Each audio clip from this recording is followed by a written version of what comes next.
Pada malam hari ini kita akan membahas tentang satu tokoh besar yang merupakan tokoh madhab,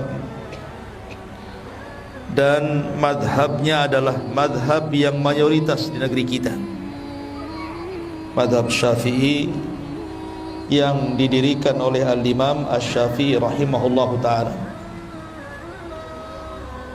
Namun begitu banyak orang-orang yang menasabkan kepada madhab Syafi'i, terkadang tidak kenal siapa Imam Syafi'i.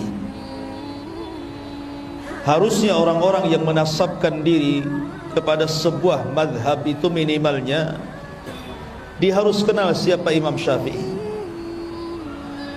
Memang dalam waktu yang singkat tidak mungkin kita bisa menceritakan tentang sosok Imam Syafi'i ini, tapi minimalnya kita mengetahui secara global siapa sebenarnya sosok Imam Syafi'i rahimahullahu ta'ala ini. Ma'asyiral muslimin yang dimuliakan Allah subhanahu wa ta'ala, Imam Syafi'i ini ada kemiripan dengan beberapa imam yang lainnya. Di antaranya bahwa dia ditarbiyah oleh ibunya, karena Imam Syafi'i itu terlahir yatim, sama dengan Imam Ahmad. Dan rata-rata para imam, mereka ditarbiyah oleh orang tuanya, maksudnya oleh ibunya, dan berhasil, sehingga Imam Syafi'i rahimahullahu ta'ala menjadi imam dunia. Keyatimannya tidak menghalangi dia untuk menguasai dunia. Lah Imam Syafi'i rahimahullahu ta'ala itu berjumpa nasabnya dengan nasab Nabi pada Abdul Manaf. Jadi Abdul Manaf itu memiliki beberapa anak. Salah satunya adalah Hashim dan juga Al-Muttalib. Kalau Nabi SAW itu nasabnya sampai kepada Hashim, tapi kalau Imam Syafi'i nasabnya sampai kepada Al-Muttalib, tapi sama-sama ketemu di Abdul Manaf. Artinya Imam Syafi'i itu masih ada kaitan dengan Alu Baiti Rasulillah sallallahu alaihi wasallam, masih masuk pada keluarga Nabi sallallahu alaihi wasallam, dan berjumpa di kakek buyutnya Rasul, Abdul Manaf. Akan tetapi walaupun Imam Syafi'i jalurnya sampai kepada Abdul Manaf, kita tidak mengenal bahwa dia seorang ahli bait. Yang kita kenal dia adalah seorang imam besar, imam cerdas, bahkan dikatakan mujaddidul ummah, pembaharu umat. Sampai-sampai ada ulama mengatakan bahwa Allah subhanahu wa ta'ala akan membangkitkan setiap 100 tahun sekali ada orang-orang yang memperbaharui agamanya. Maka 100 tahun pertama Allah bangkitkan Umar bin Abdul Aziz, dan 100 tahun kedua Allah bangkitkan Muhammad ibnu Idris, maksudnya Imam Syafi'i rahimahullahu ta'ala. Bagaimana kisahnya? Di mana lahirnya? Bagaimana belajarnya? Bagaimana pujian ulama kepadanya? Bagaimana dia menjadi alim ulama besar? Dan bagaimana wafatnya, kemudian bagaimana tersebar madhabnya? Inilah yang kita akan bahas kurang lebih 1 jam ke depan. Ma'asyiral muslimin yang dimuliakan Allah Azza wa Jalla, ada kisah yang menarik sebelum saya masuk kepada kisah Imam Syafi'i rahimahullahu ta'ala. Imam Ahmad ibn Hanbal rahimahullahu ta'ala adalah orang yang sangat mengidolakan Imam Syafi'i. Jadi Imam Ahmad ibn Hanbal adalah salah satu murid dari murid-murid Imam Syafi'i. Jadi kalau kita lihat silsilah madhab itu sebenarnya murid dengan guru. Imam Malik gurunya Imam Syafi'i, Imam Syafi'i gurunya Imam Ahmad. Artinya bahwa di antara madhab-madhab fikih itu sebenarnya ada kaitan satu dengan yang lain. Masalahnya adalah ini pencetus-pencetus madhab itu tidak ada masalah dengan perselisihan mereka dengan gurunya. Yang jadi masalah adalah kita yang menasabkan dengan madhab Syafi'i, yang lainnya menasabkan dengan madhab Hambali, yang lainnya menasabkan dengan madhab Maliki. Jadi masalah gara-gara khilaf. Sampai-sampai suatu ketika ada kisah saking fanatiknya kepada madhab, sampai-sampai ada orang-orang yang berani itu membuat hadis palsu untuk memperkuat madhabnya. Seperti orang-orang yang fanatik kepada Imam Malik, Imam Darul Hijrah, kemudian merendahkan madhab yang lainnya. Mereka membuat hadis palsu dan mengatakan Nabi SAW bersabda, katanya, laula Malik lakana dinu halik. Kalau tidak ada Imam Malik, dunia agama ini akan hancur. Kalau tidak ada Imam Malik, agama ini hancur. Seolah-olah apa? Seolah-olah Nabi saja Imam Malik itu. Itu saking fanatiknya dengan Imam Malik sampai membuat hadis palsu. Bahkan Hanafi, madhab Hanafi tidak kalah, tidak mau kalah. Kalau dalam madhab Maliki mereka membuat hadis palsu, kemudian untuk dinasabkan kepada madhabnya, madhab Hanafi juga punya hadis katanya. Ketika suatu ketika ada perdebatan antara seorang Hanafi dan Syafi'i, rupanya Hanafi kalah. Dikalahkan hujahnya oleh Syafi'i, oleh orang-orang yang menasabkan kepada madhab Syafi'i. Akhirnya mereka tidak terima. Kemudian mereka membuat hadis palsu dan mengatakan, ya'ti zamanun, akan datang zaman kepada kalian, akan datang kepada zaman, akan datang kepada kalian zaman di mana akan datang seseorang yang bernama Muhammad bin Idris, dan dia lebih bahaya dibandingkan iblis, kata. Lihat, dicelanya Imam Syafi'i. Bahkan orang-orang yang bermadzhab Hambali juga, mereka membuat hadis palsu dan mengatakan, fawasiyati li ummati an tatahambalu. Rasul bersabda, wasiat untuk umatku adalah hendaklah bermadzhab Hambali, kata. Muncul hadis-hadis ini, hadis-hadis maudhu, hadis-hadis palsu. Kenapa? Karena fanatik madhab. Sementara imam-imam madhab ini satu dengan yang lainnya guru dan murid. Imam Malik gurunya Imam Syafi'i, Imam Syafi'i gurunya Imam Ahmad. Kalau Abu Hanifah karena beda sendiri, dia berada di Syam, di Irak. Tetapi Imam Syafi'i rahimahullahu ta'ala berhasil mengumpulkan fikihnya Abu Hanifah dan juga fikihnya Imam Malik, kemudian menciptakan madhab yang kita kenal dengan madhab Syafi'i itu. Menggabungkan dua madrasah, madrasah ahlu athar Imam Malik dan madrasah ahlu ra'i Abu Hanifah yang ada di Irak. Karena cerdasnya Imam Syafi'i. Lah Imam Ahmad itu adalah penggemar Imam Syafi'i. Sampai-sampai Imam Ahmad itu kalau habis sholat, dia mengangkat tangannya kemudian mengatakan, Allahumma gfirli wali walidayya wali Muhammad ibni Idris. Ya Allah, ampuni dosaku, ampuni dosa kedua orang tuaku, dan ampuni dosanya Muhammad bin Idris. Siapa Muhammad bin Idris? Syafi'i. Jadi kalau antum ditanya siapa nama Imam Syafi'i, Muhammad ibnu Idris. Sampai-sampai anaknya Imam Ahmad namanya Abdullah.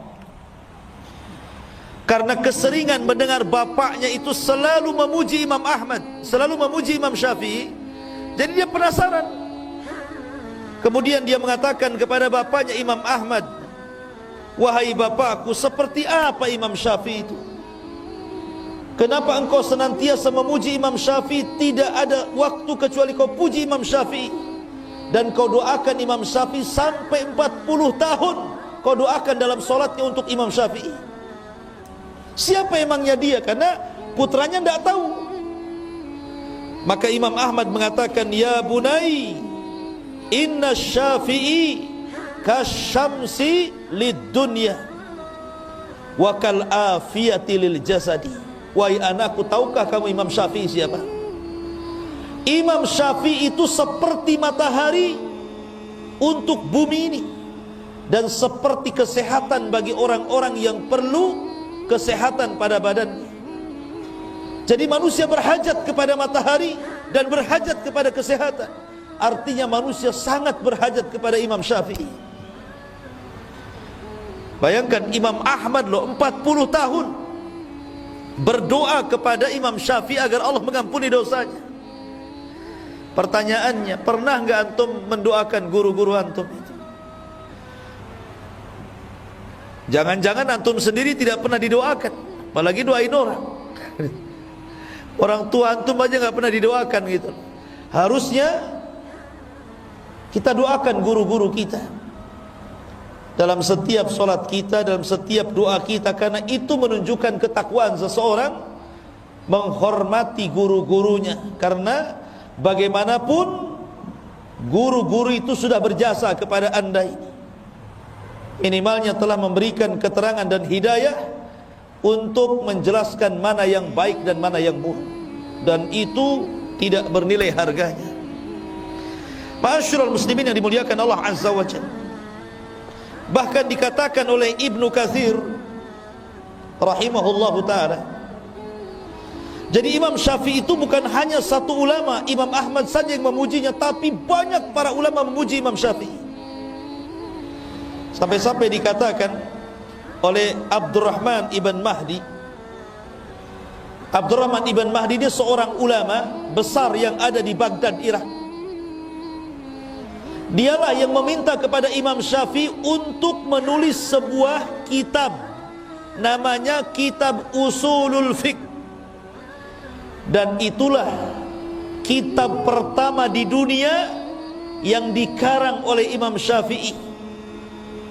Kalau ditanya siapa yang pertama kali mengarang kitab usul fikih, maka jawabannya adalah Muhammad bin Idris, Imam Syafi'i.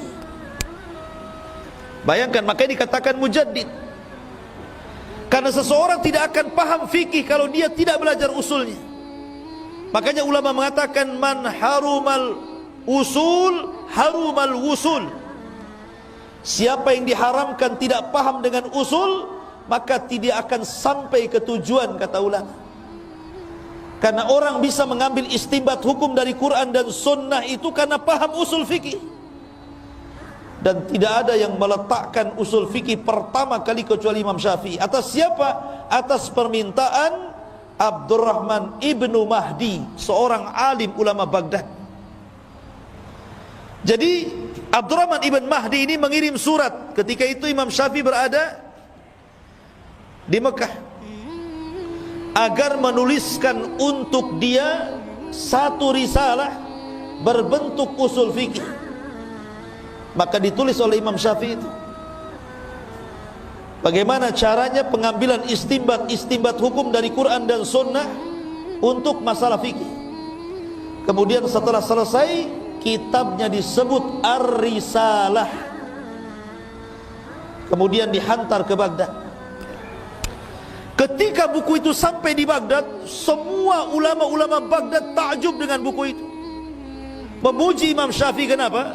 Karena belum pernah ada ulama yang mengarang buku seperti itu, mencerdaskan orang, sehingga orang memudahkan untuk istinbat hukum dari Quran dan Sunnah dalam masalah fikih. Makanya dia dikatakan pembaharu umat karena dia yang pertama kali meletakkan ilmu usul fikih, Imam Syafi'i.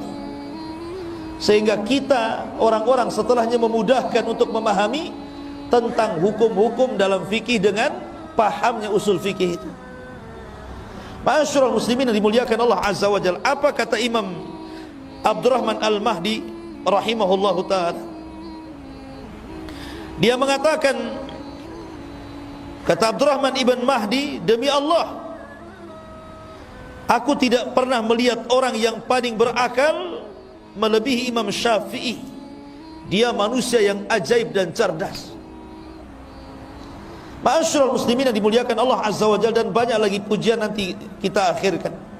Kita masuk pada sejarah pertama. Di mana Imam Syafi'i dilahirkan?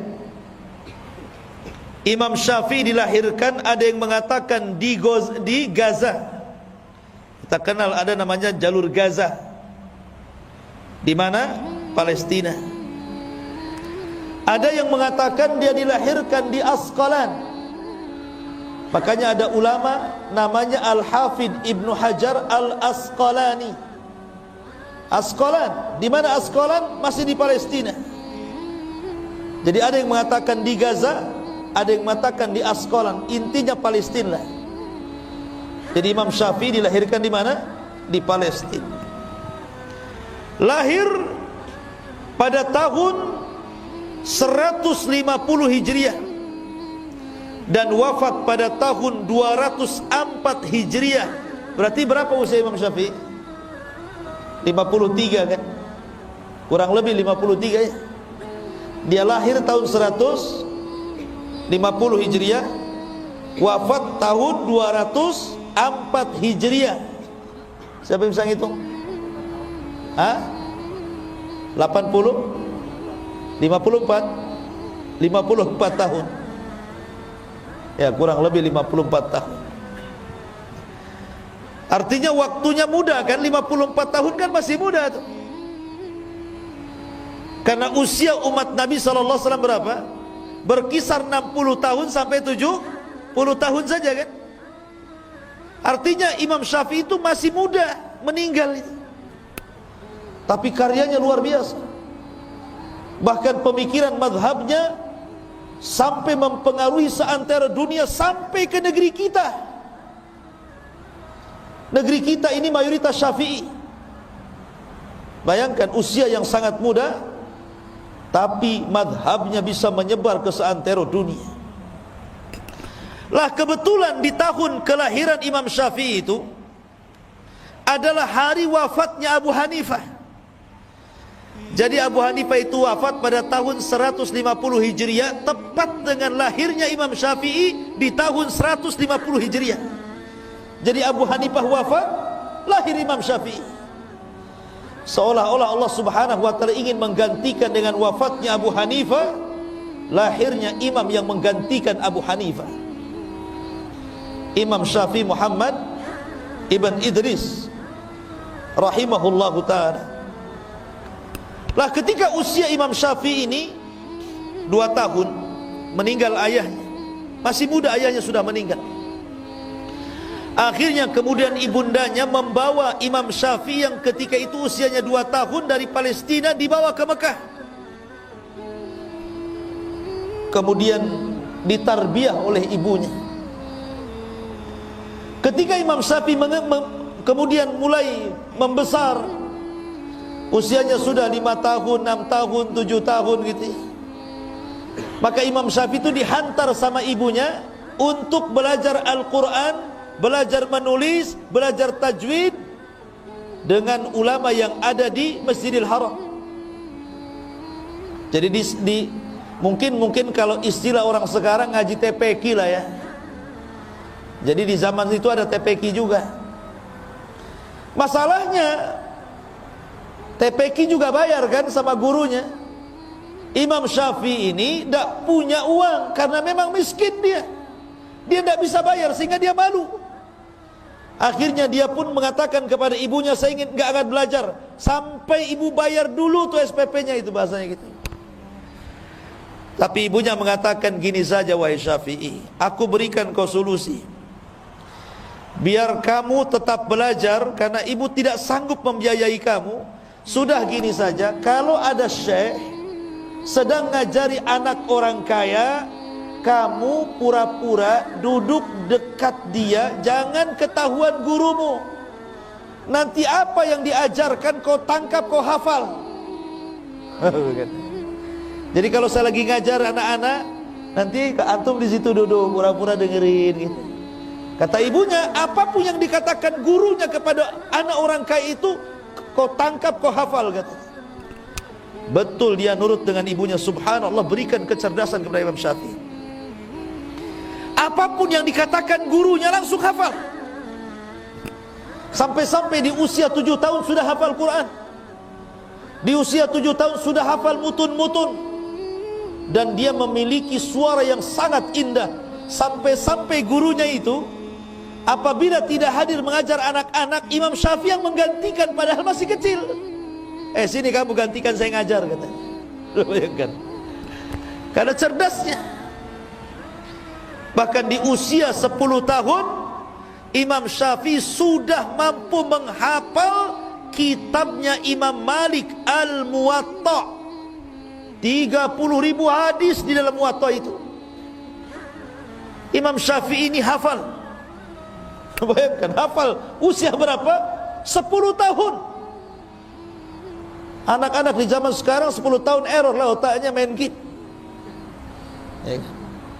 Ini 10 tahun 30.000 hadis ada di otaknya. Dan dia menghafal Muwatta itu, ikhwan, bukan bertahun-tahun. Ketika dia ingin belajar kepada Imam Malik, dia kan miskin, tidak bisa beli kitab Muwatta itu. Akhirnya dia pinjam kitab Muwatta, kemudian janji bahwa kitab itu akan dikembalikan setelah 9 hari. 9 hari itulah dia hafal kitab Muwatta itu. Setelah hafal dikembalikan bukunya, bukan disalin, dihafal 9 hari, ikhwan. Bayangkan, dia bisa menghafal kitab setebal itu. Ma'asyiral muslimin yang dimuliakan Allah Azza wa Jalla. Makanya ulama Mekah namanya Sufyan ibn Uyainah itu sangat takjub dengan Imam Syafi'i, padahal usianya 10 tahun. Kemudian 12 tahun dia sudah hafal tafsir-tafsir, hafal sarah-sarah hadis. Bahkan di usia 15 tahun Imam Sufyan Al-Thawri sudah mengizinkan Imam Syafi'i untuk memberikan fatwa. Bayangkan, di usia 15 tahun diizinkan untuk ngasih fatwa. Jadi kalau ada orang bertanya, ya Imam apa ini hukumnya, dia boleh ngasih fatwa karena cerdas. Ma'asyiral muslimin yang dimuliakan Allah. Kenapa demikian? Karena Imam Syafi'i itu dari kecil hidup di sebuah kabilah namanya Hudzail. Jadi sengaja ibunya menitipkan di sebuah kabilah Hudzail, di mana kabilah itu adalah kabilah yang paling fasih bahasa Arabnya setelah Quraisy. Jadi Imam Syafi'i bertahun-tahun belajar bahasa Arab di situ. Belajar syair-syair Arab, belajar nahwu, belajar bahasa-bahasa Arab yang dikuasai orang-orang Badui. Karena di zaman itu seperti Rasul sendiri kan, ketika dilahirkan dibawa ke mana? Ke Bani Sa'idah kan, disusukan dengan Halimah Sa'diyah. Di mana? Di Badui. Supaya terdidik bahasanya, terdidik kesantunannya, terdidik akhlaknya gitu ya. Maka Imam Syafi'i juga sama, diletakkan di kabilah Hudzail, belajarlah bahasa Arab, belajar syair Arab dan begitu seterusnya. Jadi wajar kalau Imam Syafi'i itu orangnya paling cerdas dalam bahasa Arab. Bahkan tidak ada lahan sama sekali ketika bicara. Dan itu dipuji oleh Ibnu Hisham. Ibnu Hisham itu tokoh ulama pengarang kitab sirah. Ketika dia dari Mesir berjumpa dengan Imam Syafi'i, kemudian diskusi, dia sangat kaget dan mengatakan, demi Allah, aku tidak mengira Allah menciptakan orang kaya dia, katanya. Saking fasihnya bahasa Arab Imam Syafi'i itu. Ma'asyiral muslimin yang dimuliakan Allah Azza wa Jalla, wajar karena Imam Syafi'i itu punya ibu yang sangat cerdas. Sedikit saya ceritakan ibunya nih. Jadi suatu ketika ibunya ini bermasalah. Akhirnya dia dipanggil ke pengadilan jadi saksi. Ketika itu hakim meminta 2 saksi perempuan, yang satunya adalah ibunya Imam Syafi'i. Kemudian setelah yang satu bersaksi, Hakim meminta agar saksi yang pertama diletakkan di ruangan ini, kemudian saksi yang kedua diletakkan di ruangan itu, supaya jangan nanti saling berbisik satu dengan yang lainnya. Kata ibunya Imam Syafi'i, apa yang kau lakukan wahai hakim ini salah, bertentangan dengan Quran. Satukan kami sekamar dengan dia, kami kan sama-sama saksi. Karena Allah berfirman dalam ayat dain, dalam ayat hutang, wa tudzakkira ihdahumal ukhra, hendaklah yang satu mengingatkan yang lainnya. Jadi kalau aku lupa, dia ingatkan aku. Kalau dia lupa, aku ingatkan dia. Kenapa dipisah katanya? Katanya Al-Hafidh Ibnu Hajar, lihat, ibunya Imam Syafi'i saja cerdas mengambil istinbat sebuah hukum, ya wajar anaknya cerdas. Karena ibunya cerdas memang Imam Syafi'i itu. Makanya nurun kecerdasannya kepada anak itu. Makanya antum yang muda-muda itu kalau cari istri yang cerdas, jangan yang bego ya. Nanti anaknya bebel pula. Ya. Ma'asyiral muslimin yang dimuliakan Allah Azza wa Jalla. Intinya bahwa Imam Syafi'i di usia 7 tahun sudah hafal Quran. Kemudian setelah kemudian dia belajar bahasa, kemudian sudah diizinkan untuk memberi fatwa itu di Mekah oleh Sufyan ibn Uyainah. Disitulah Imam Syafi'i ingin belajar kepada Imam Malik di Madinah. Ingat, Imam Malik saat itu adalah ulama dunia, ulama yang disegani oleh para penguasa. Karena di zaman Imam Syafi'i itu penguasanya siapa? Penguasanya Khalifah Harun ar-Rasyid. Jadi Imam Syafi'i itu hidup di zaman Khalifah Harun ar-Rasyid. Lah Imam Malik ini orang besar, dia ulama besar sampai dikenal satu dunia. Lah Imam Syafi'i belum dikenal, masih kecil. Dia ingin belajar kepada Imam Malik, tapi dia sudah persiapkan, dia sudah hafal muwatta'nya dulu. Akhirnya dia pun menyurati pemimpin Madinah, gubernur Madinah, agar memberikan menjadi perantara dia bisa belajar kepada Imam Syafi'i, kepada Imam Malik. Tapi gubernurnya ketakutan, tidak berani. Mana ada yang berani datang kepada Imam Malik, apalagi Imam Malik tidak mau perantara-perantara. Tetapi singkat cerita, akhirnya gubernur itu pun mengantar Imam Syafi'i dan berjumpa dengan Imam Malik. Imam Syafi'i masih kecil ketika itu. Akhirnya ketika Imam Malik melihat kecerdasan Imam Syafi'i, bagaimana dia sudah bisa menguasai kitabnya Muwatta', dia sudah hafal Quran, dia sudah hafal tafsir, dan dia memiliki bahasa yang luar biasa, Imam Malik pun takjub. Akhirnya kata Imam Malik, sudah, kamu belajar sama saya. Akhirnya kemudian Imam Syafi'i menjadi murid kekhususan Imam Malik. 9 tahun belajar dengan Imam Malik. Disedotnya ilmu Imam Malik itu luar biasa. Sampai akhirnya ma'asyiral muslimin yang dimuliakan Allah Azza wa Jalla, setelah kemudian 9 tahun dia pun belajar kepada Imam Malik rahimahullahu ta'ala dan mengambil seluruh ilmu Imam Malik. Maka dia meminta izin kepada Imam Malik untuk mengambil ilmunya Abu Hanifah. Di mana Abu Hanifah? Di Irak sana. Tapi kan Abu Hanifah sudah meninggal. Maksudnya belajar kepada murid-muridnya. Ketika melihat semangat Imam Syafi'i, Imam Malik mendukung. Kalau engkau ingin belajar kepada murid-murid Abu Hanifah, maka saya danai kamu. Oh, antum cari guru yang kayak gini. Ya, Ustaz tolonglah ongkosi saya ke Yaman. Jadi didanai sama Imam Malik itu. Berangkatlah Imam Syafi'i. Kemana? Ke Irak, ke Baghdad sana. Dan di Baghdad dia banyak ketemu murid-murid Imam Ahmad. Salah satunya adalah dia berjumpa dengan Muhammad Hasan Asy-Syaibani, kemudian Abu Yusuf Al-Qadhi. Dan itulah 2 murid Abu Hanifah yang paling cerdas ketika itu. Jadi Imam Syafi'i kemudian berdialog, kemudian menyerap ilmunya Abu Hanifah. Disinilah Imam Syafi'i menggabungkan 2 madrasah yang berbeda. Kalau Imam Malik murni madrasahnya ahli hadis, tapi kalau Abu Hanifah madrasahnya ahlul ra'i. Ya, ahlul ra'i itu maksudnya apa? Banyak menggunakan akal. Ya, menggunakan akal untuk memutuskan sebuah perkara.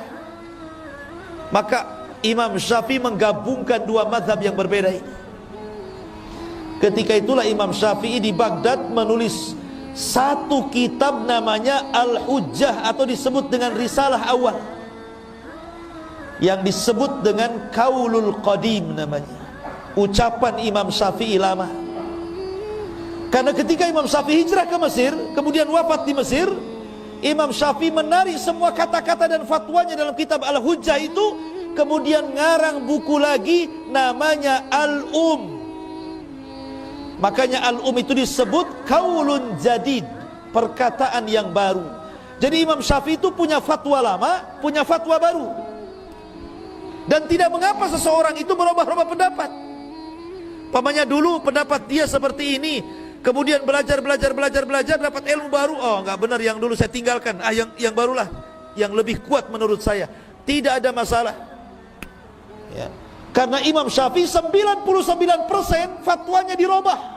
Bukan satu fatwa. 99% loh fatwanya dirubah. Jadi dari kaul qadim menjadi kaul jadid.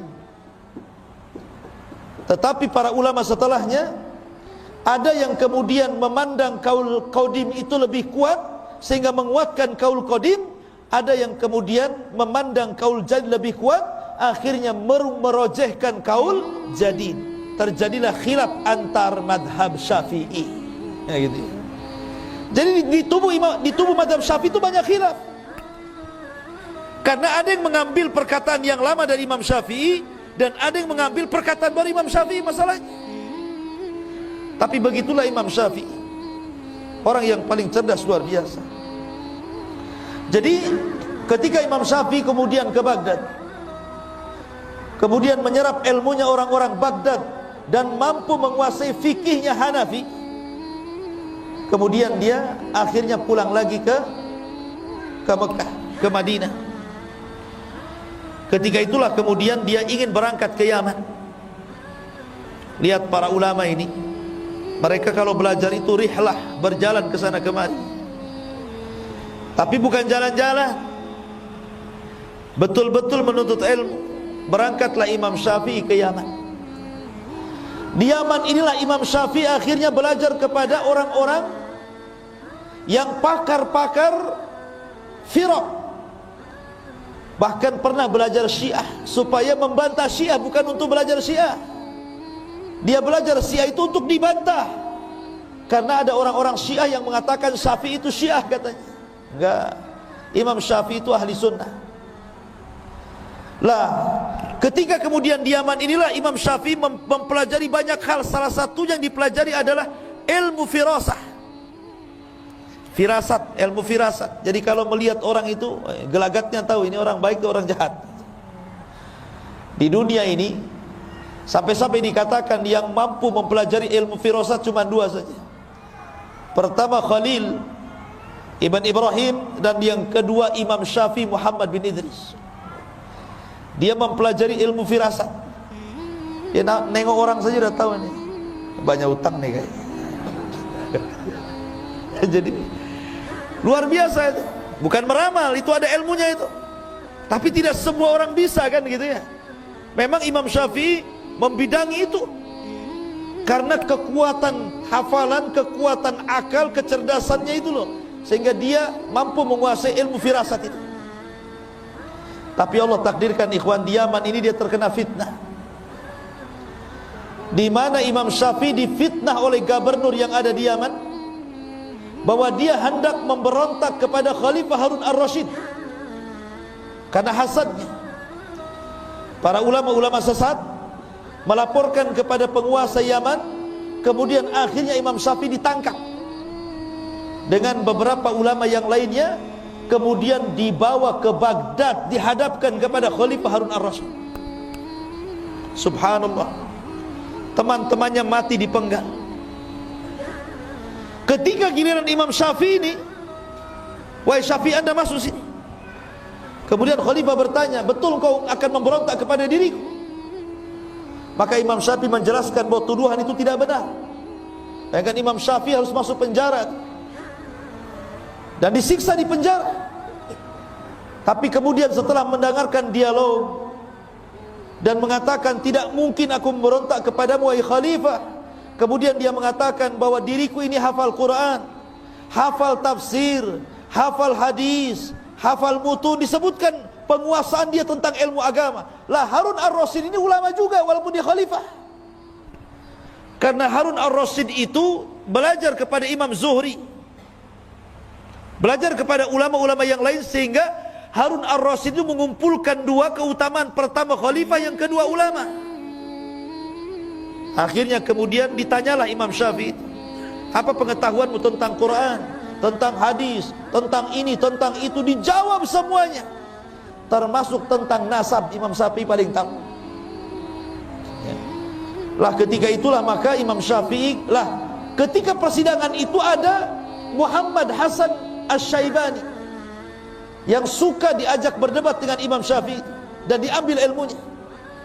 Kemudian Imam Syafi'i menunjuk, sesungguhnya yang tahu diriku adalah dia, maksudnya Muhammad Hasan Asy-Syaibani. Kemudian Muhammad Hasan Asy-Syaibani mengatakan kepada khalifah, ya, saya tidak yakin kalau tuduhan itu ada pada orang itu, maksudnya Imam Syafi'i. Akhirnya Khalifah Harun ar-Rasyid melepaskan Imam Syafi'i. Jadi ulama itu ada saja ujiannya, ikhwan. Masuk penjara, dipanggil khalifah, kemudian diancam untuk dibunuh, ya. Itulah para ulama. Ma'asyiral muslimin yang dimuliakan Allah Azza wa Jalla. Kemudian setelah Imam Syafi'i, beliau ke Yaman dan belajar berbagai macam ilmu. Maka kemudian Imam Syafi'i pun kembali ke Mekah dan sempat kemudian memberikan fatwa di sana. Tapi kemudian setelah itu Imam Syafi'i kemudian safar lagi ke Mesir, dan itu ketika mendekati usia 50 tahun. Dia ke Mesir. Di Mesir inilah dia mengarang kitab Al-Um itu. Yang menarik perkataan lamanya dalam kitab Al-Hujjah, ditarik semuanya, kemudian mengarang satu kitab Al-Um. Dan hanya 5 tahun di Mesir, akhirnya Imam Syafi'i pun meninggal dunia di Mesir. Itulah sejarah singkat Imam Syafi'i. Baik, kita akan membahas beberapa akhlak, ketakwaan, dan keajaiban Imam Syafi'i. Ma'asyiral muslimin yang dimuliakan Allah Subhanahu wa ta'ala, Imam Syafi'i ini dikenal ketakwaannya. Suatu ketika berkumpullah Imam Syafi'i, kemudian Sufyan ibn Uyainah, kemudian para ulama yang lain di hadapan Khalifah Harun ar-Rasyid. Ketika itu Harun ar-Rasyid meminta agar salah satu ulama itu memberikan nasihat. Cobalah kalian memberikan nasihat. Bentar ya, kalau makin kecil saja suara, habis baterainya. Lah ketika itu kemudian Khalifah meminta Imam Syafi'i memberikan nasihat, tapi Imam Syafi'i tidak mau. Kenapa? Karena ada gurunya Sufyan ibn Uyainah. Kata Sufyan ibn Uyainah, yang lain saja. Begitulah ulama, kalau disuruh itu melempar-lempar juga ya. Kamu saja, kamu saja. Sampai-sampai ada cerita, ini ada ustad-ustad di Jawa ini. Ditanya, Pak Ustad, ini hukumnya apa? Kata ustad ini, ikiae katanya. Tahu ikiae? Ini saja. Yang satunya ikiae katanya. Terakhir jawab, oh itu kiai katanya. Itulah nama kiai itu diambil dari ikiai itu. Kan gitu. Ma'asyiral muslimin, enggak, ini canda. Jadi akhirnya kemudian karena tidak ada yang yang berbicara untuk memberikan nasihat, akhirnya Harun ar-Rasyid dia yang kemudian memberikan nasihat. Kemudian dia bacakan ayat-ayat, kemudian dia bacakan hadis-hadis Nabi SAW dan perkataan para sahabat Rasul. Subhanallah, Imam Syafi'i ini dikenal kalau dinasihati dia menangis kemudian pingsan. Jadi kalau dia mendapatkan nasihat yang menyentuh itu, langsung menangis kemudian pingsan. Sampai-sampai ketika Harun Ar-Rasyid kemudian memberikan nasihat, tahu-tahu Imam Syafi'i nangis kemudian pingsan, langsung berhenti dia. Dan orang-orang mengatakan, apakah dia mati katanya? Apakah dia mati katanya kan? Rupanya dia hanya pingsan saja. Sampai seperti itu orang mendengar nasihat nangis kemudian pingsan. Ini kalau tidak bersumber dari hati yang ikhlas, tidak mungkin seperti itu. Kemudian kisah yang kedua, suatu ketika Imam Syafi'i ini sakit. Ada muridnya namanya Rabi' ibn Sulaiman. Rabi' ibn Sulaiman salah satu dari alim Baghdad, berziarah kepada Imam Syafi'i, gurunya ketika itu sedang sakit. Ketika sampai saja di rumah Imam Syafi'i lagi terbaring itu lemas.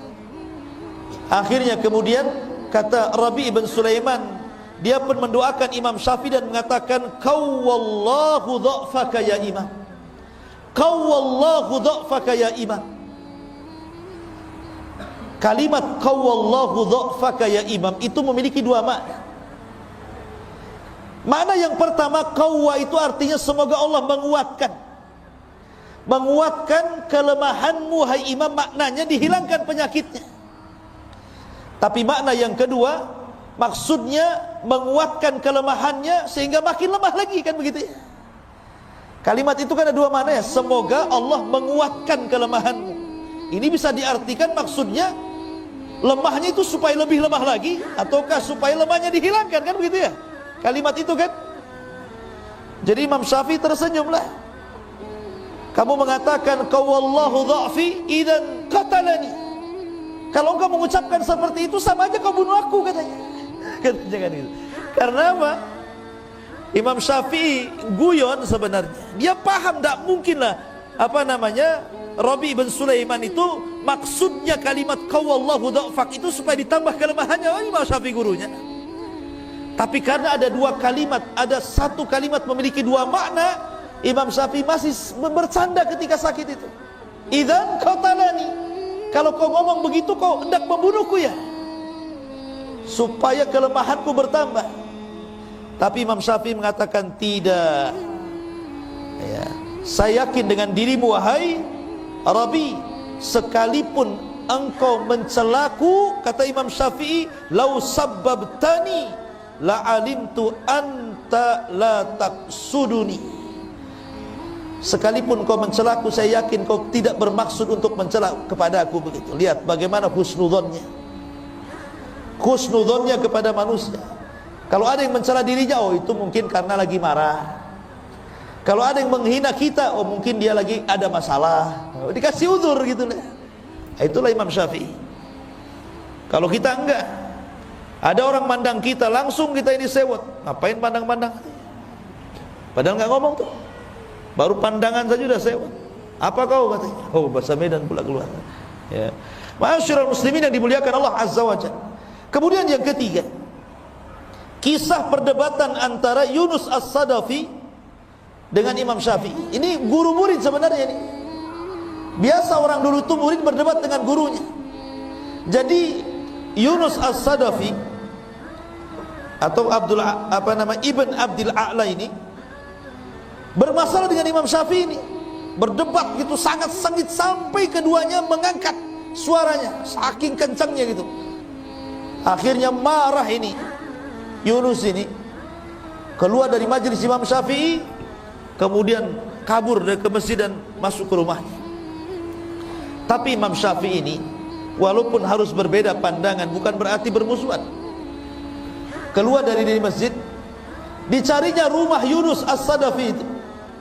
Kemudian setelah sampai di rumahnya, kemudian dia mengatakan dan mengambil tangannya dan mengatakan, ya Yunus, la yastaqimu an takuna ikhwanan wa illam nattafiq fi mas'alati. Wahai Yunus, sebaiknya kita jadi kawan sajalah, walaupun kita tidak sepakat dalam masalah yang satu ini, tapi kan kesamaan kita banyak. Nah, gitu ya. Ini lihat, Imam Syafi'i mencontohkan bagaimana sikap orang berdebat itu. Orang sekarang kalau berdebat kalah, musuhan tuh. Ya, malas saya berdebat dengan dia.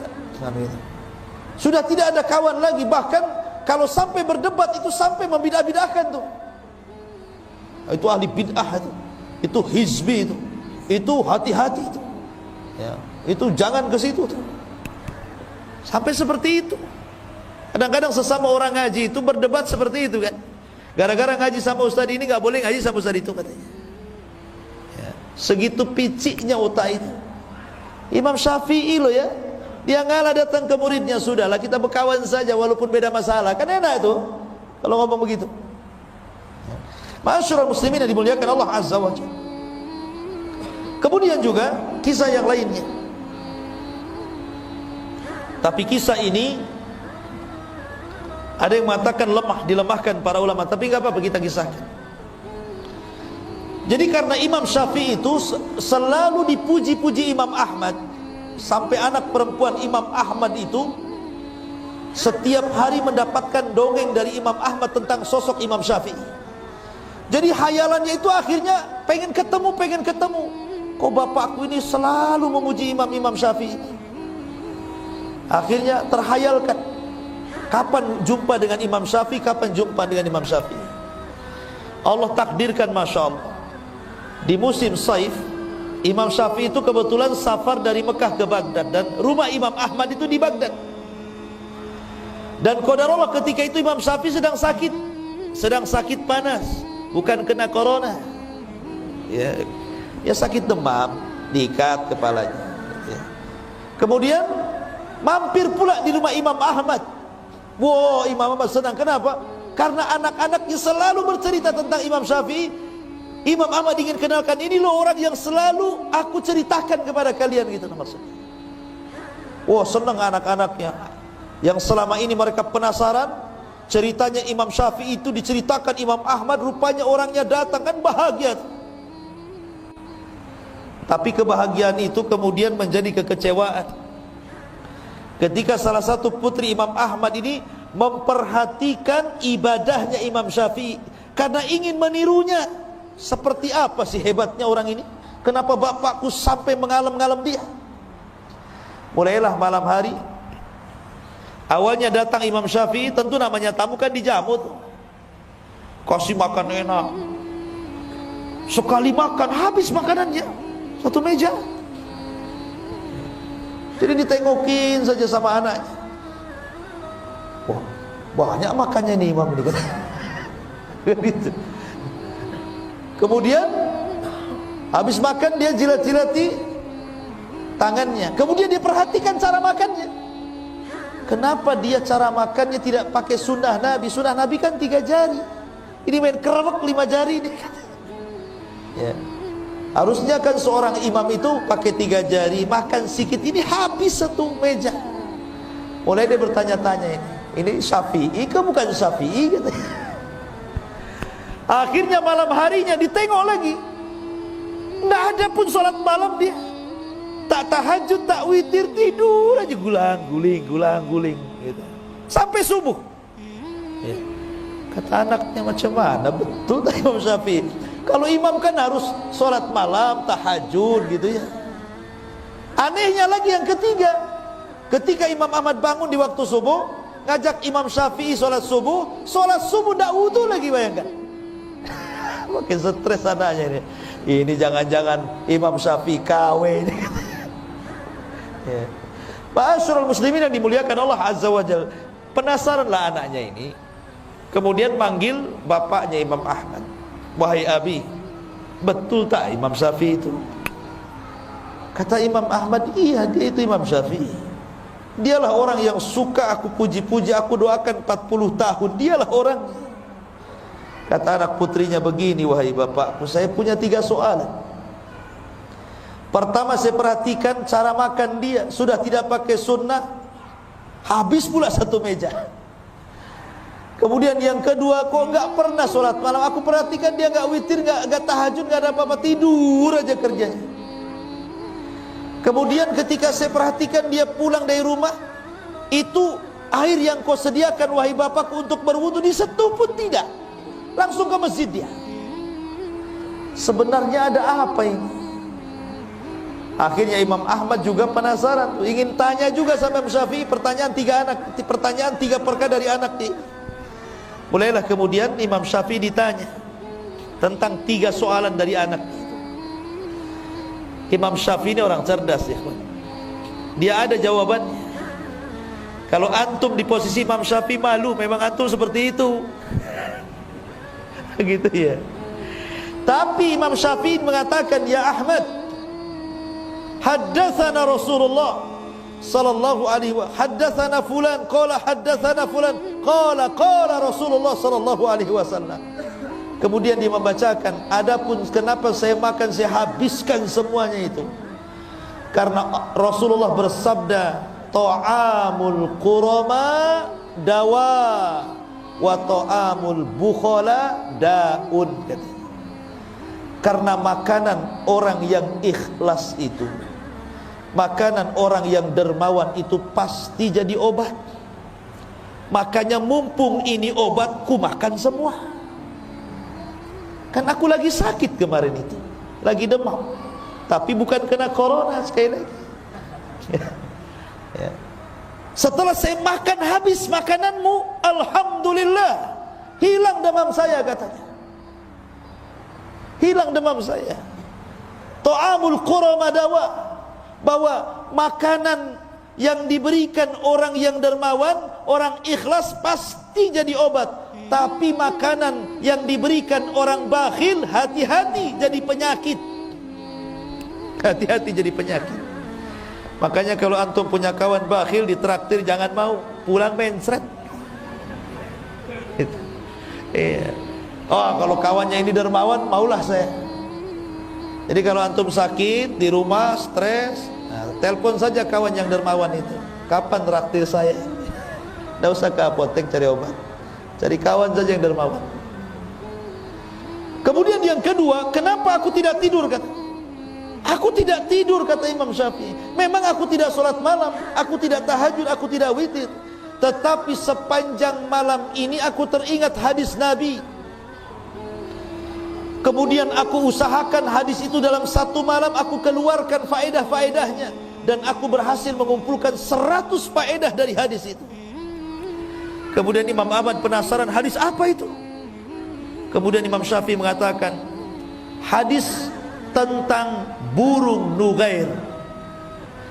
Jadi Anas bin Malik itu punya adik kecil belum balik, namanya Abu Umair. Bayangkan, anak belum balik tapi sudah disebut Abu loh ya. Abu Umair. Gak apa-apa, seseorang itu walaupun belum menikah dipanggil Abu, itu kunyah, sunnah hukumnya. Ya, sama Ustaz. Kenapa? Takut dicap radikal. Karena orang radikal itu depannya abu-abu. Ini Abu Umair, itu kecil, anak kecil Abu Umair itu punya burung namanya Nughair. Dari sini boleh seseorang itu punya peliharaan dikasih nama. Boleh punya kucing dikasih nama siapa?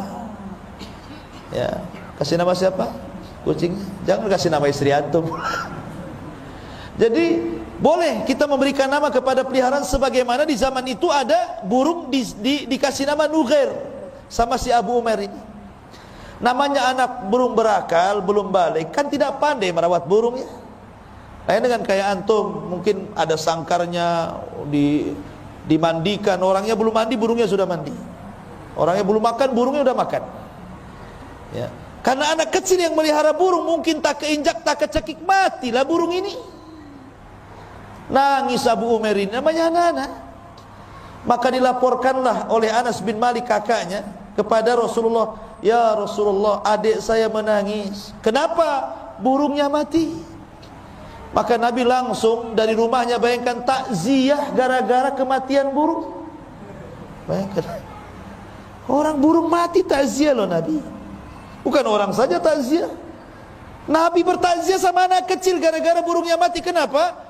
Karena tahu Nabi itu bagaimana rasanya anak kecil pecah hatinya. Itu sama dengan orang dewasa ketika ditinggal oleh pacarnya. Hatinya sakit, anak kecil itu sakit loh kalau mainannya hilang kan. Ya. Makanya Rasul takziah, kasihan. Nah, itulah. Makanya amalan yang paling tinggi itu jabrul qalbi, ikhwan. Berusaha menenangkan hati orang. Jangan membuat orang itu sedih. Sururun tudkhiluhu ala qalbi muslim. Kebahagiaan yang kau masukkan kepada hati seorang muslim. Akhirnya kemudian kata Imam Syafi'i kepada Imam Ahmad, aku perhatikan hadis itu semalam suntuk dan aku berhasil mengeluarkan 100 faedah dari hadis itu. Jadi aku nggak tidur, aku mikir hadis itu saja. Kata Imam Ahmad, coba sebutkan apa faedahnya? Disebutkan 1, 2, 3 sampai 100. Subhanallah, kata Imam Ahmad, aku belum pernah mendapatkan faedah sebaik ini. Adapun aku subuh tidak wudu, bukan berarti aku tidak berwudu, karena aku belum batal dari wudu isya. Makanya aku gunakan untuk sholat subuh. Kan dia gak tidur. Tuh, ini kalau ulama ada jawabannya. Kalau antum malu besok gak mau lagi ke situ. Ya kan? Tetapi ikhwan, kisah ini dikritik para ulama. Kisah ini gak benar. Bahkan hadis tadi juga tentang masalah makanan orang-orang yang ikhlas dan juga orang-orang dermawan itu obat, hadisnya maudhu. Sebagaimana dikatakan Imam Zahabi rahimahullahu taala. Tapi kisah ini masyhur masalahnya. Kisah ini masyhur di masyarakat tentang Imam Ahmad Imam Syafi'i yang bertamu kepada Imam Ahmad ini. Makanya harus disebutkan tentang derajatnya. Taib. Ma'asyiral muslimin yang dimuliakan Allah Subhanahu wa taala. Kemudian suatu ketika Imam Syafi'i ini pulang dari Baghdad. Karena dia tidak mau mengganggu Imam Malik yang sedang mengajar.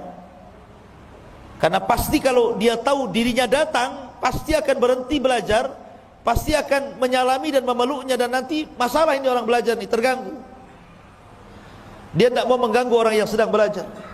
Sehingga Imam Syafi'i supaya tidak ketahuan oleh Imam Malik kedatangannya, dia pun diselendangkan mukanya, jadi hanya nampak matanya saja. Kemudian berbaur dengan murid-muridnya yang masuk kepada halaqahnya Imam Malik. Lah Imam Syafi'i pun duduk di halaqah itu, nggak tahu Imam Malik kalau di situ ada Imam Syafi'i muridnya itu. Dan Imam Syafi'i pun tidak mau ngasih tahu karena takut mengganggu orang yang sedang belajar. Rupanya ketika Imam Malik sedang mengajar, kemudian dia ditanya sebuah persoalan, tidak bisa jawab. Akhirnya dilemparkan ke murid-muridnya, siapa di antara kalian yang bisa menjawab pertanyaan muskilah ini? Semua diam, tidak ada yang bisa menjawab. Kata Imam Syafi'i kepada orang sebelahnya, jawab, begini loh jawabannya. Wes. Akhirnya berdiri, saya Imam Malik. Kata Imam Malik, fadhal. Dijawab, benar. Imam Malik heran, kenapa dia bisa tahu? Ya. Qum, berdiri. Ya. Bagaimana kau bisa tahu? Kata orang ini, nih sebelah kan. Ini sebelah yang ngasih tahu kan ya. Imam Syafi'i subhanallah, dia berusaha untuk jangan sampai tahu. Akhirnya dibuka juga, tahu juga Imam Malik dan Imam Syafi'i. Subhanallah ikhwan. Begitulah para ulama ya. Kadang ada waktu-waktu seperti ini kondisinya. Ma'asyiral muslimin yang dimuliakan Allah Subhanahu wa taala. Kemudian juga dijelaskan beberapa kisah juga tentang Imam Syafi'i, bahwa suatu ketika Imam Syafi'i rahimahullahu taala dia melewati, jadi kalau dia punya guru namanya Imam Waqi'. Imam Waqi' itu gurunya Imam Syafi'i. Ini rumah Imam Syafi'i, ini pasar, ini rumahnya Imam Waqi'. Jadi kalau seandainya Imam Syafi'i kemudian mencari ilmu kepada Imam Waqi' itu harus berjalan persis di depan pasar, sehingga akhirnya mengurangi hafalannya. Dia pun mengadu kepada Imam Waqi dan mengatakan, syakautu ila Waqi su'a hifdin fa arsyadani bi antarkil ma'asi wa'lam bi annal ilma nurun wa nurullah la yuhda lil asi. Aku mengadu kepada Imam Waqi tentang buruknya hafalanku, maka Waqi pun memberikan nasihat agar aku meninggalkan maksiat. Ketahuilah bahwa ilmu itu cahaya, dan cahaya Allah tidak mungkin menembus hati orang yang bermaksiat. Ketika dia mendengar wejangan Imam Waqi ini, dia berpikir, maksiat apa yang aku sudah lakukan ini? Kenapa hafalanku makin berkurang, padahal sudah kucoba. Jadi dia berpikir gitu kan, oh betul kata guruku ini, bahwa yang membuat aku ini hilang hafalan gara-gara maksiat. Tapi maksiat apa? Gitu. Dipikir, akhirnya dia baru paham. Jangan-jangan gara-gara lewat di depan pasar. Bayangkan Imam Syafi'i lewat di depan pasar, merutul hafalannya. Padahal nggak ngapa-ngapain, lewat depan pasar aja. Akhirnya keesokan harinya, ketika dia sudah tahu sebabnya, dia ganti rutenya. Jadi nggak mau lagi lewat depan pasar, lewat belakang pasar dia. Setelah lewat belakang pasar, kuat lagi hafalannya. Ya, itu lama dulu ikhwan. Ya. Kenapa? Karena di pintu pasar itu banyak kemaksiatan di situ. Pasar itu kan tempat perangnya setan, ikhwan. Setan itu kalau mau perang dia ke pasar, bawa bendera, ditancapkan bendera perangnya itu. Makanya Rasul mengatakan seburuk-buruk tempat pasar, sebaik-baik tempat masjid. Tapi pasar sekarang ini luar biasa, lihat mall itu. Orang masuk saja tidak mau keluar. Disulap di zaman sekarang ini. Seburuk-buruk tempat jadi seindah-indah tempat. Kan gitu. Jadi Imam Syafi'i ini kalau lewat pasar ini, karena menyaksikan banyak maksiat dalam pasar itu yang mengurangi, padahal dia tidak ikut terlibat dalam kejahatan itu, dalam maksiat dalam pasar itu. Tapi itu sudah bisa mempengaruhi loh ya. Coba pengaruhi. Jadi sebenarnya yang membuat kita tidak cerdas, yang membuat kita hafalannya hilang, yang membuat kita tidak hafal, pamannya kita ini membaca. Anggaplah kemarin hafal wadduha, kemudian sekarang hafal watini, wadduhanya hilang, watininya hafal. Besoknya kulhu, watininya hilang, kulhunya yang hafal. Kan ada tuh yang seperti itu. Itu bukan nambah hafalan, ganti hafalan tuh. Diganti itu hafalannya ya. Ya. Boleh itu karena kenapa kok jadi ganti hafalan bukan nambah hafalan, itu karena maksiat yang dilakukan. Maksiat sebenarnya menjadikan orang itu jahil. Ya, dan ini wasiat yang bagus daripada Imam Syafi'i rahimahullahu ta'ala. Ma'asyiral muslimin yang dimuliakan Allah subhanahu wa ta'ala. Adapun Imam Syafi'i ini memiliki guru-guru yang luar biasa. Di antaranya beliau memiliki guru di Madinah namanya Malik ibn Anas. Imam Malik ibn Anas, Ibrahim ibn Sa'ad al-Ansari, Abdul Aziz ibn Muhammad ad-Darari, Ibrahim ibn Abi Yahya, Abdullah ibn Tafih as-Sa'ig. Kemudian di Yaman dia juga punya guru namanya Hisham ibn Yusuf qadi Yaman. Kemudian Amr ibn Abi Salamah, Yahya bin Hassan, Mutarrif ibn Mazin. Kemudian di Irak dia juga punya guru namanya Waqi ibn Jarrah, Abu Usamah Hamad ibn Usamah al-Kufiyan, Ismail ibn Ulayyah dan yang lainnya. Termasuk di Mekah dia berguru kepada Sufyan ibn Uyainah, Muslim ibn Khalid, Abdul Majid dan yang lainnya. Intinya bahwa itulah guru-guru kondang beliau yang menjadikan Imam Syafi'i menjadi sebuah ulama besar dan akan senantiasa dikenang. Siapa Imam Syafi'i? Sebenarnya kenapa madhabnya itu sampai menyebar, ikhwan? Sebelum Imam Syafi'i itu sudah banyak madhab. Imam Ibnu Jarir itu punya madhab, namanya madhab Ibnu Jarir. Sufyan ibn Uyainah punya madhab, namanya madhab Uyainah. Sufyan al-Thawri punya madhab, namanya madhab al-Thawri. Kemudian Al-Auza'i namanya madhab Auza'i. Jadi madhab itu dulu banyak, bukan 4 madhab saja.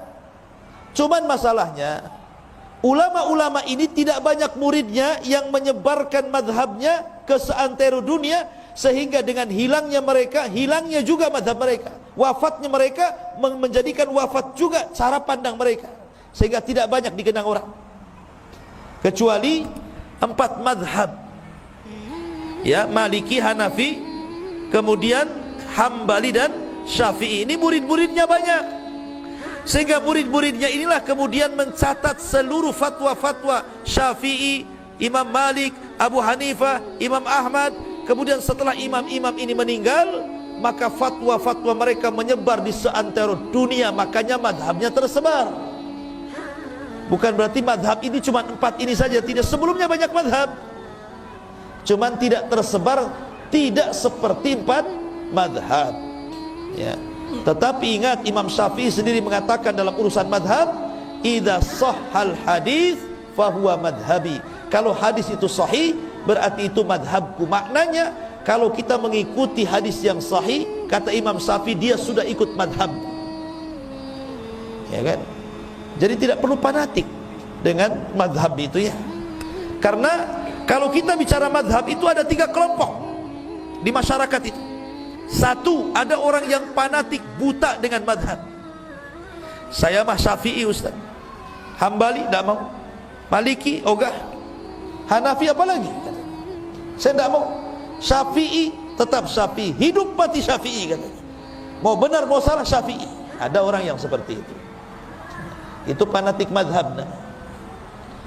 Yang kedua, ini kelompok yang kedua, nggak mau bermadhab dia. Apalah Syafi'i, Maliki, Hambali, nggak mau. Kenapa? Karena Rasul bersabda, kutinggalkan 2 pusaka kepada kalian, siapa yang berpegang selamat kalian, tidak akan sesat. Quran dan sunnah. Quran sunnah saja saya, madhab tidak perlu, ya. Ada kan orang seperti itu, Quran sunnah sajalah saya. Karena Rasulullah yang menyebutkan Quran sunnah, tidak disuruh ngikut Syafi'i, Maliki, Hanafi, Hambali. Ada orang yang tidak perlu madhab, tidak perlu saya madhab. Kelompok yang ketiga di tengah-tengah, dia tidak melepaskan madhab dan tidak juga fanatik madhab. Mana-mana yang benar dari madhab itu, umpamanya kebenaran ada dalam Syafi'i, saya Syafi'i. Kebenaran dalam Hambali, saya Hambali. Kebenaran ada pada Maliki, saya Maliki. Kebenaran pada Abu Hanifah, saya Hanafi. Mana-mana yang benar, itulah yang dipilih. Dan harusnya ambil yang terakhir ini pendapat kita, supaya tidak fanatik madhab, ya. Karena masing-masing ulama itu kan punya keistimewaannya. Sekarang kalau seandainya orang yang tidak mau bermadhab ini, Quran sunnah saja, saya katakan, gimana kau caranya memahami Quran dan sunnah kalau tanpa ulama? Hah? Justru dengan adanya madhab itu kita tertolong. Jadi kita paham maksud Quran, maksud hadis. Ini loh ulama yang paling paham, karena ulama itu warasatul anbiya. Tetap kita butuh ulama untuk memahami itu, karena kita bukan siapa-siapa. Tapi kita juga jangan sampai fanatik, karena mereka bukan nabi. Ulama itu tidak maksum, yang maksum itu nabi. Makanya ambil yang benar, campakkan yang salah. Itulah seruan dan slogan mereka semuanya. Seperti Imam Syafi'i mengatakan, apabila kau dapati dalam bukuku menyelisih Al-Quran dan Sunnah, tinggalkan. Tetapi yang sesuai dengan Quran dan Sunnah ambil. Itu kata-kata Imam Syafi'i itu, ya. Maka kita ambil yang sesuai dengan Al-Quran dan Sunnah, dan kita tinggalkan yang tidak sesuai, selesai, ya kan? Jadi tidak perlu lagi kita sibuk. Anda bermadhab, bermadhab, tapi semua madhab, gitu, ya. Ustaz, saya mau Syafi'i saja, nggak apa-apa. Antum Syafi'i saja, nggak dilarang. Tapi kalau yang jelek, artinya jangan mengikuti semuanya. Karena tidak semua perkataan Syafi'i kan benar, kan? Namanya manusia pasti salah, kan begitu. Yang benar saja nggak apa-apa ambil, yang salah jangan, ya. Karena banyak para ulama pun mereka bermadhab Syafi'i. Imam Nawawi Asy-Syafi'i, Ibnu Hajar Asy-Syafi'i, kan begitu. Nggak apa-apa. Syafi'i nggak apa-apa, Syafi'i. Tapi Syafi'i yang lurus. Jangan di sini Syafi'i, di sana tak Syafi'i pula, ya kan? Ada yang seperti itu, ada, ya. Contohnya gimana? Dalam mazhab Syafi'i, kalau cerita cadar itu wajib. Imam Syafi'i kalau bicara cadar itu wajib. Justru mazhab yang lain tidak mengatakan wajib, ya kan? Tapi ketika ada orang yang kemudian bercadar, dibilang apa? itu niru adat Saudi. Saudi itu Hambali, ikhwan, bukan Syafi'i. Kan gitu ya.